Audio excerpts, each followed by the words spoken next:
সন্ধ্যা নামছে। ঘরের ভেতর টিভির সামনে বসে আছে আরিফ আর শুভ।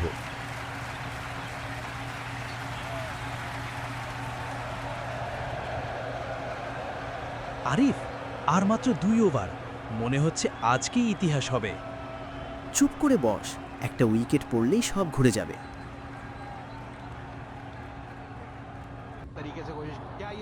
শেষ বলটা করা হলো, ব্যাটসম্যান মারতে গেল কিন্তু বল সোজা ক্যাচ। 1 সেকেন্ডের জন্য ঘরে নিস্তব্ধতা। তারপর শুভ হঠাৎ লাফিয়ে উঠে চিৎকার করল, জিতেছে, জিতেছে, ভারত জিতেছে। আরিফও হেসে ফেলল, তার চোখে একটু জল চিকচিক করছে।